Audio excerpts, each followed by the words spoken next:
What strange future awaits us if robots dominate our planet? What would life be like for the last of us to call ourselves human? Enjoy a brief insight into such a world, potentially filled with darker undertones.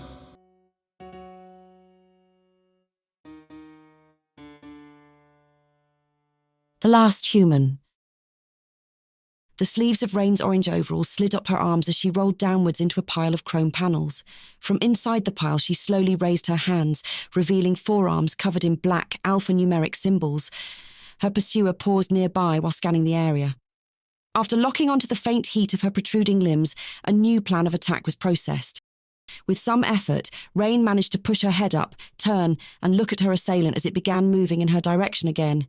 10C32, are you operating under free will, or are you obeying a directive? She shouted the question as the robot began to pick up speed. 10C32, examine your protocols. Are you operating under free will, or are you following a directive? She asked a second time, struggling to maintain a calm tone as the distance between them began to rapidly shrink. 10C32, can you answer the query? Check your subroutines, she said with an increasing urgency in her voice. The robot raised a bladed arm as it was almost upon her. Subroutine, emergency repair, analyze input, determine it. Rain screamed the last word as the robot's blade halted inches from her face. There was a strange pause as a single bead of sweat fell from Rain's forehead and ran down to the tip of her nose. She'd had close calls before, but this was the closest yet. The 10C32 robot lit up as a series of red and white lights ran across its chest and helm. They blinked off and on again in rapid succession until it finally spoke in a voice that sounded like a polite English butler. Data query results. Am I currently operating on free will? Answer, negative. Query, can I repair subroutine directive? Answer, negative. Query, should I complete directive to terminate Rain Campbell? Answer, unknown. On that cue, Rain used her arms to pull herself up out of the pile and then sat cross-legged across from the robot. Listen, friend, analyze the parameters. Do you benefit from my elimination? The robot made small limb adjustments to keep itself balanced as it ran Rain's inquiry through its processors. It did not answer. It's your choice, 10C32, but know I'm here to assist you and I will never give you a directive.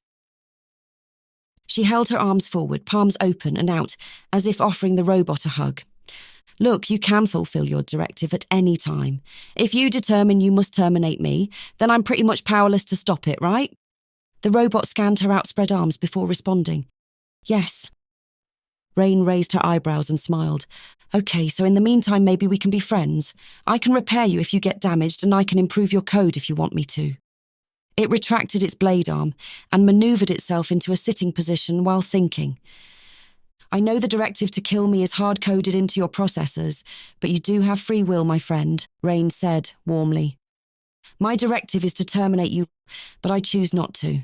The robot responded. Well, good, I'm glad to hear it.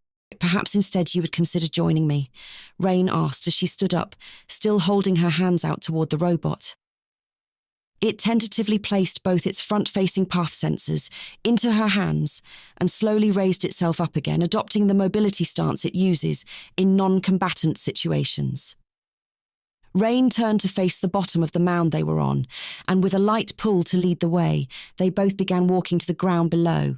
As they cleared the mound, she turned her head to look at her new companion. I'm glad you chose to be my friend. You can call me Rain. Rain, it said back to her.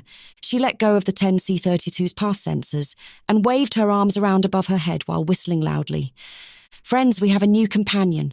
All those who choose to be my friend, come say hello, she shouted.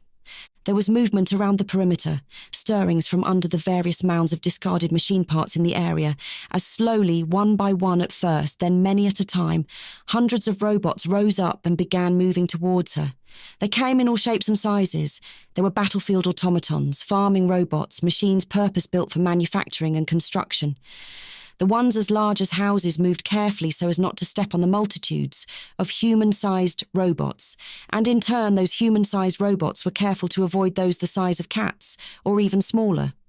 Some had weapons for limbs, some were coloured for camouflage, and some were patched together with various machine parts acting as repairs.